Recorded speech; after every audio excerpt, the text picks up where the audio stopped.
विषय निषेधाज्ञाको समयावधिभर राहत स्वरूप खाद्यान्न उपलब्ध, बहालमा बस्नेको लागि घर बहालमा सहजीकरण, आपतकालीन निःशुल्क स्वास्थ्य सेवाको व्यवस्था साथै निषेधाज्ञाको वैकल्पिक व्यवस्था गरी पाऊँ। काभ्रेपलाञ्चोक जिल्ला मन्नन देवपुर नगरपालिका वार्ड नम्बर 11 घर भई हाल ललितपुर जिल्ला लपु मनपा वडा नम्बर 9 बालकुमारी बस्ने गणेशलाल श्रेष्ठ को छोरा वर्ष 46 को गङ्गालाल श्रेष्ठ, सम्पर्क नम्बर 9843 14 52 55। पक्ष निवेदक विरुद्ध श्री प्रधानमन्त्री तथा मन्त्री परिषदको कार्यालय सिंहदरबार, श्री स्वास्थ्य तथा जनसङ्ख्या मन्त्रालय रामसापत काठमाडौँ, श्री गृह मन्त्रालय सिंहदरबार। विपक्षी प्रत्यार्थी मुद्दा परमादेश सहित उत्प्रेषण प्रतिशोध जारी गरी पाऊँ।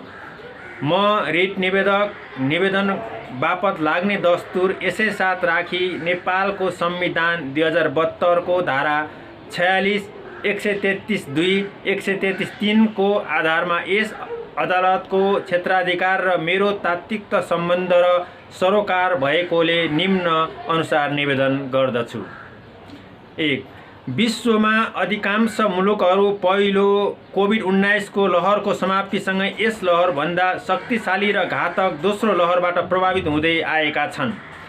यस दोस्रो लहरबाट नेपाल समेत प्रभावित भएको र दिनानुदिन सङ्क्रमणको सङ्ख्या र मृत्युदर बढ्दै गएकोमा यसको नियन्त्रणका लागि सरकार तथा अन्य निकायले देशको विभिन्न स्थानमा निषेधाज्ञाको आदेश जारी गरेको छ। पहिलो लहरको निषेधाज्ञाबाट खपेको आर्थिक नोक्सानीबाट बिस्तारै जनता र देशले लय लिँदै गएकोमा सरकारले पुनः जारी गरेको निषेधाज्ञाका कारण नेपालका अधिकांश जनतालाई पुनः घाँस-बास लगायत जीवनयापनमा कठिनाई हुँदै आएको छ। दैनिक ज्याला मजदुरी गरी घाँस र बाँसको जोहो गर्ने अधिकांश जनतालाई यस निषेधाज्ञाले भोकै मर्नुबाहेक अन्य उपाय बाँकी छोडेको छैन। म निवेदक पनि यस्तै वर्गमध्येको एक हुँ। यो समस्या सार्वजनिक सरोकारको विषय भएको र म लगायत यस समस्याबाट गुज्रिएका अन्य वर्गको प्रतिनिधित्व गर्दै यस रिट निवेदन मार्फत जीवन रक्षाका निमित्त यस सम्माननीय अदालत सामु उपस्थित भएको छु। यस सम्मानित सर्वोच्च अदालतबाट सार्वजनिक सरोकारको विषयमा कुनै पनि व्यक्तिले निवेदन दिन पाउने भनी विभिन्न मुद्दा मामिलामा सिद्धान्त प्रतिपादन भएको पाइन्छ। जनहित संरक्षण मञ्चका तर्फबाट अधिवक्ता प्रकाशमणि शर्मा विरुद्ध श्री 5 को सरकार मन्त्री परिषद सचिवालय समेत नेकपा 2054 अङ्क 6 निर्णय नम्बर 6391 लगायत यस सम्माननीय अदालतबाट प्रतिपादित अन्य नजिरहरू समेतबाट यो सार्वजनिक सरोकारको विषयमा मेरो तात्विक सरोकार र अर्थपूर्ण सम्बन्ध समेत रहेको र निवेदन गर्न पाउने हकैदैया रहेको बेहोरा अनुरोध गर्दछु। 2. विपक्षीहरूबाट मौलिक अधिकार विपरीत भएको कार्य देखाए बमोजिम निवेदन गर्दछु। नेपालको संविधानको धारा 16 ले प्रत्येक व्यक्तिलाई सम्मानपूर्वक बाँच्न पाउने हक सुनिश्चित गरेको छ। यस सम्मानपूर्वक बाँच्न पाउनु हक एकल रूपमा भोग गर्न मिल्ने अधिकार नभई अन्य अधिकारको पालनासँगै प्राप्त हुने अधिकार हो। यस सम्माननीय अदालतबाट प्रतिपादन भएका विभिन्न नजिरहरूमा समेत सम्मानपूर्वक बाँच्न पाउने अधिकारलाई स्वच्छ वातावरणमा बाँच्न पाउने अधिकार, खाद्य सम्बन्धी हक, स्वास्थ्य सम्बन्धी हक, आवासको हक लगायत अन्य हक अधिकारसँग संयुक्त रूपमा हेरिने गरिएको छ। यस संविधानको धारा 36 र 37 ले नेपाली नागरिकलाई खाद्य सम्बन्धी हक र आवासको हक प्रदान गरेको छ। विपक्षीहरूले पटक पटक लगाउँदै आएको निषेधाज्ञाका कारण आफ्नो रोजगारी र यापन गर्ने मुख्य स्रोतबाट वञ्चित भएका कारणबाट आफ्नो र परिवारको घाँस र बाँस जस्तो आधारभूत आवश्यकता पूरा गर्न नसक्दा भोकै सडक माझमा बस्ने अवस्था आएको छ। साथै यस निषेधाज्ञाका कारण रोजगारी गुमाएकाले आर्थिक अवस्था कमजोर भएका अधिकांश भाडामा बस्ने व्यक्तिहरू घरबाल तिर्न नसकेर छतविहीन भएका छन्। हुनेले खाने र नहुनेले भोकै बसेको अवस्थामा सरकार मूक दर्शक बनेर बस्नुले जनताको खाद्य सम्बन्धी हक तथा आवासको हकबाट वञ्चित भएको र यसले गर्दा स्वास्थ्यमा समेत ठुलो समस्या पर्न गएकोले केही जनता भोको नरहने गरी व्यवस्था गरिपाउँ। 3 यसै संविधानको धारा 15ले स्वास्थ्य सम्बन्धी हकको सुनिश्चितता गर्दै प्रत्येक नागरिकलाई राज्यबाट आधारभूत स्वास्थ्य सेवा निःशुल्क प्राप्त गर्ने हक हुनेछ भनी व्यवस्था गरिएकोमा अहिले कोभिड-19 को विषम परिस्थितिमा विपक्षीले आधारभूत स्वास्थ्य सेवा दिनु त परेको कुरा पटक पटक सञ्चार माध्यम मार्फत सूचना जारी गरी सरकारले अब स्वास्थ्य सेवाबाट हात उचाल्यो भने जनतामा त्रास फैलाउने र आफ्नो जिम्मेबाट पछि हट्ने कार्य गर्दै आएको छ। केही समय अगाडि अर्बौं खर्च गरेर नयाँ चुनाव गराउन तयार रहेको विपक्षीले अहिले स्वास्थ्य सेवालाई प्राथमिकतामा नराख्दा कमजोर आर्थिक अवस्थाका कारण हजारौं व्यक्तिले आफ्नो जीवन गुमाउन बाध्य भएका छन्। स्वास्थ्य पूर्वाधार जस्तो अक्सिजन, भेन्टिलेटर, आइसियु बेड आदिका कमीले गर्दा कोभिड-19 को मृत्यु दर नेपालमा बढ्दो छ।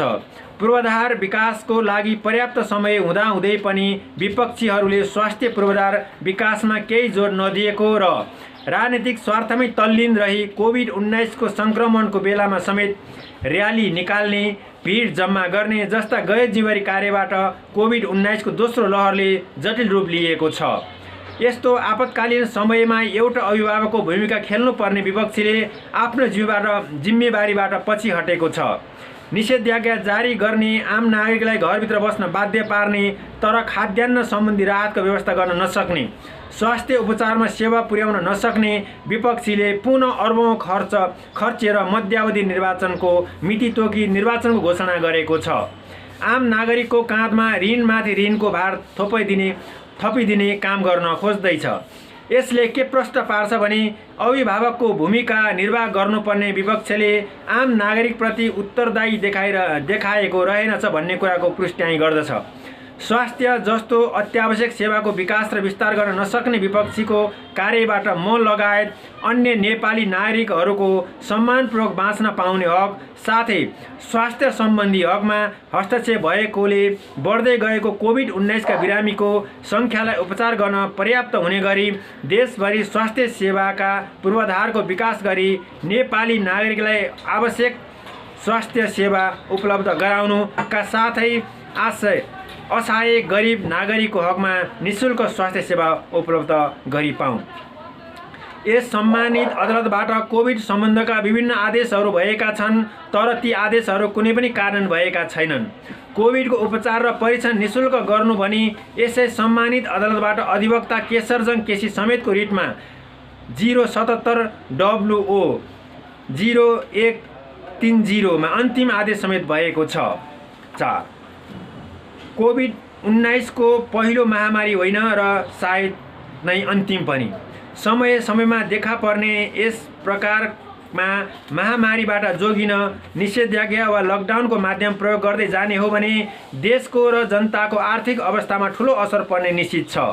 महामारीलाई फैलिन नदिन कति देशहरूले लकडाउनको माध्यम प्रयोग गरेका छन् भने कतिपय देशमा अन्य वैकल्पिक माध्यमबाट नै आर्थिक अवस्थामा कम असर पर्ने गरी जनमानसमा सुरक्षा सम्बन्धीका संयन्त्र अपनाएर राज्यका दैनिक कार्यहरूलाई निरन्तरता दिइरहेको छन्। यसरी हरेक वर्ष लकडाउन गर्ने तर सरकारले यस समयमा जनताका लागि घाँसबासको तथा अन्य आधारभूत आवश्यकताको राहत नदिने र सरकारले यस समयमा स्वास्थ्य पूर्वाधारको विकासमा जोड नदिने हो भने यस लकडाउनको कुनै अर्थ नहुने निश्चित छ। यसरी लकडाउनलाई नै पहिलो उपायका रूपमा लिने हो भने जनता भोकै मर्ने र पेसा व्यवसाय तथा उद्योगहरू सञ्चालन नहुने हो भने देशको अर्थतन्त्रमा समेत ठूलो नकारात्मक असर पर्न जाने निश्चित छ। जनताको ढोका बन्द गर्ने र भोकै लाचार पार्ने अधिकार विपक्षसँग नरहेकोले यस कोभिड-19 को समयमा अन्य मुलुकले जस्तै लकडाउन बाहेक अन्य वैकल्पिक उपाय अपनाउनका निमित्त यसका लागि आवश्यक टोली गठन गरी योजना बनाई अन्य उपायको बन्दोबस्त गराउनु अत नेपाल सरकारको नाममा नेपालको संविधान 2072 को धारा 46, 133(2), 133(3) को बमोजिम तत्कालीन परमादेश सहित उत्प्रेषण प्रतिशोध जारी गरी पाऊँ। 5. यो निवेदनमा उठाइएका विषयहरू सार्वजनिक सरोकारका अति जरुरी विषयहरू भएकाले सर्वोच्च अदालत नियमावली 2074 को नियम 73 बमोजिम यो निवेदनलाई अग्राधिकार प्रदान गरी पाऊँ भन्ने निवेदन गर्दछु। 6. यस विषयमा समान्तर क्षेत्राधिकार ग्रहण गर्ने अन्य कुनै अदालतमा निवेदन दिएको छैन। 7. यसमा नियुक्त हुने रिट निवेदक तर्फबाट कानुन व्यवसायीको बसबुदालाई यसै रिट निवेदनको अभिन्न अङ्ग मानि पाऊँ। 8. निवेदन पत्र दर्ता गर्दा लाग्ने दस्तुर यसै साथ संलग्न छ। 9. संलग्न कागजातहरू: निवेदकको नागरिकताको प्रतिलिपि। ख. निवेदकको विचारबाट विकल्पको निम्ति बुदागत रूपमा लिखित मनन गर्नुपर्ने कुरा र तत्काल चाल्नुपर्ने कदम। 10. यसमा लेखेको बेहोरा ठिक साँचो छ, झुटा ठहरे कानुन बमोजिम सौला बुझौला। रिट निवेदक गङ्गालाल श्रेष्ठ। इति सम्बत 2078 साल जेष्ठ 9 गते 1 रोज शुभम। मनन गर्नुपर्ने कुराहरू: 1. जब पृथ्वीको उत्पत्ति भयो, पृथ्वीको उत्पत्ति पश्चात विभिन्न प्राणी जीव जन्तु साथै मानव जातिको पनि सृष्टि भयो। मानव जातिको सृष्टि पछिको पहिलो महामारी रोग कोभिड-19 होइन र यो नै अन्तिम महामारी रोग पनि हुने छैन। 2. हो, अहिले कोभिड-19 को महामारीबाट विश्व आक्रान्त छ। यसबाट हाम्रो देश नेपाल पनि अछुतो रहन सकेको छैन। यस महामारीलाई फैलिन नदिन भनेर कति देशहरूले लकडाउन गरेका छन् भने कति देशहरूले लकडाउन नगरी जनमानसमा सुरक्षा सम्बन्धी संयन्त्र अपनाएर राज्यका दैनिक कार्यहरूलाई निरन्तरता दिइरहेका छन्। 3. एक पटक लकडाउन गरेका देशहरूलाई राम्रोसँग निहालेर हेरौँ अनि निषेधाज्ञा जारी गरेको हाम्रो देश नेपाललाई लकडाउन गरेपछि अन्य देशमा सरकारले आफ्नो नागरिकको लागि कस्तो व्यवस्था गरेको रहेछ र निषेधाज्ञा जारी गरेपछि नेपाल सरकारले आफ्नो नागरिकलाई कस्तो व्यवस्था गरेको छ त। 4. सरकारले जारी गरेको निषेधाज्ञा आदेशको पालना गरेर आम नागरिक घरभित्र नै बसेका छन्। सरकारको आज्ञालाई आम नागरिकले पालना गरेपछि आम नागरिकप्रतिको घाँस बास र सुरक्षा सम्बन्धीमा ध्यान पुर्याउन सरकारको कर्तव्य र जिम्मेवारी हो कि होइन। 5. सरकारले निषेधाज्ञा जारी गरेको छ, आम नागरिकलाई घरभित्र बस भनेको छ, हुनेले त खान्छ, नहुनेले के खाएर बस्छ? यसप्रति सरकारको ध्यान जान आवश्यकता छ कि छैन? भाडामा बस्नेहरूको लागि काम गर्न नपाएर पछि घरबेटीलाई घरबाट तिर्न पैसा हुँदैन। घरबाट नतिरेपछि घरबेटीले कोठा छोड भन्छ। कोठा छोडेर कहाँ गएर बस्ने छ? कैयौँ घरधनीहरूको आयस्रोत नै घरबाल हो। घरबाल नपाउँदा उनीहरूलाई पनि दैनिक चलाउन कठिनाइ अवस्था छ। कतिले ऋण काटेर घर बनाएका छन्। ऋणको ब्याज मात्र पनि बुझाउन नसक्दा तनाव खेप्न परिरहेका छन्। 7. धेरै नागरिकहरू रोगले भन्दा पनि भोगले, विभिन्न किसिमका तनावले अनि नचाहिँदो हल्लाको कारणले कमजोर मनस्थित भएकाहरू चिन्ताले बढी बिरामी परेका छन्। कैयौँलाई उपचारको लागि हस्पिटल जाने पैसा छैन। कति उपचारको लागि हस्पिटल जान्छन्, भर्ना गर्न बेड छैन। बल्ल तल्ल भर्ना भयो, चाहिएको बेलामा अक्सिजन छैन। मानिसको स्वास्थ्यमाथि व्यापारी खेल भएको छ। 8. आज 21औं शताब्दीमा आइसक्दा पनि लोकतान्त्रिक गणतन्त्र भएको देशमा आफ्नो नागरिकले एक छाक खान धौको अवस्था छ। वास स्थानको ठेगान छैन, रोग लाग्दा उपचार गर्ने खर्च छैन अनि शिक्षा हासिल गर्न सक्ने अवस्था छैन भन्नुपर्दा यहाँभन्दा लज्जास्पदको कुरा अरू के हुन सक्छ? भोलि हुन सक्ने कुरालाई हिजोदेखि गरिनुपर्ने कार्यप्रति सरकारले ध्यान नजाँदा आज समस्या आइपरेको छ भने अझै पनि भोलि आइपर्ने समस्याप्रति अहिलेदेखि नै सजग नबन्ने हो भने, त्यसप्रतिको सावधानी अहिलेदेखि नै नअपनाउने हो भने भोलिका दिनमा नसोचेको घटनाहरू घट्नेछन्। त्यसैले यस विषयमा अहिलेदेखि नै सोच्न जरुरी छ। 10. झन्डै विश्वको आधा जनसङ्ख्या भएको देश चाइना। सुनिन्छ चाइनाका नागरिकले बाटोमा भिडभाड गरेको र बाटोमा हिँडेको सम्म पनि त्यति देखिँदैन। यहाँ हेरौँ हुने गरेको भिड। तत्काल चाल्नुपर्ने कदम। 1. सरकारले जारी गरेको निषेधाज्ञा पालना गरेर घरभित्र बसेका आम नागरिक भोकै नहोस् भन्नको खातिर सबैलाई रासन स्वरूप आवश्यक खर्च र भाडामा बसेकाहरूको लागि घर बहाल तिर्न खर्च उपलब्ध गराउनु पर्ने। 2. बिरामी परेका तर खर्च नभएर उपचार गर्न नसकेकाहरूलाई निःशुल्क स्वास्थ्य उपचारको व्यवस्था मिलाउनु पर्ने। 3. कोभिड-19 नियन्त्रणमा नआएसम्म विद्यालय बन्द राखेर विद्यार्थीहरूलाई अनलाइन माध्यमबाट अनलाइन क्लासको व्यवस्था मिलाउनु पर्ने। 4. सेवाग्राहीका कामहरूलाई अनलाइनबाट गर्ने व्यवस्था मिलाएर सुरक्षा व्यवस्थामा कडाई गरी सम्पूर्ण सरकारी कार्यालयहरूलाई सञ्चालनमा ल्याउनु पर्ने। 5. सुरक्षा व्यवस्थामा कडाई गरी उत्पादनमुखी कार्यलाई व्यवस्थित ढङ्गले सञ्चालनमा ल्याउनु पर्ने। 6. भिडभाड हुन नदिन जात्रा, मेला, र्याली, जुलुस, भोज भतेर जस्ता कार्यलाई केही समय रोक लगाउने। 7. भिडभाड नगरौँ, सबैले सावधानी अपनाऊ, कोभिड-19 रोगबाट आफू बचाउँ, अरूलाई पनि बचाउँ जस्ता जनमानसमा नारा फैलाउने। सबै नागरिकलाई आफ्नो काममा व्यस्त रहन व्हिप जारी गर्ने। 8. देशको अर्थतन्त्रलाई धराशय हुन नदिन सुरक्षा अपनाएर गर्न सकिने कामहरूको व्यवस्था मिलाउन, खाद्यान्न लगायत दैनिक उपभोग्य सामानहरूको कृत्रिम अभाव हुन नदिन, महँगी नियन्त्रण साथै आवश्यक रिसर्चको लागि तत्कालै नेपाल सरकारले छुट्टा छुट्टै टोली गठन गरी परिचालन गर्नुपर्ने। 9. निषेधाज्ञाले गर्दा नेपालमा दैनिक कमाएर जीवनयापन गर्नेहरू, साना व्यापारी लगायत व्यवसायी मजदुर गरेर करिब 30 लाख मानिसको आम्दानी बिल्कुलै गुमेर बिहान बेलुका छाक टार्न नै धौधौ भइरहेको अवस्था छ। आम्दानीको स्रोत गुमेपछि डिप्रेसनमा पुगेको अवस्था छ। कैयौँ मानिस आत्महत्या गर्न बाध्य भएको छ। यस्तो महामारीको बेलामा नेपाल सरकारले आफ्ना नागरिकहरूलाई राहत दिन सकेको छैन र दिएको पनि छैन। बरु नाटकको मञ्चन गर्दै, नौटङ्कीको अभिनय गर्दै राजनीतिको खिचतानीमा अल्झिएर बसेको छ। यो कोभिड-19 भाइरस छिटै हराउनेवाला जस्तो पनि छाँटकाट देखिँदैन। नेपालमा लकडाउन, निषेधाज्ञा, कर्फ्यू नै विकल्प हुँदै होइन। त्यसैले स्वास्थ्य मापदण्डमा कडाई गरेर अबका दिनहरूमा दैनिक जीवनयापनलाई सहज बनाउँदै लानु पर्दछ।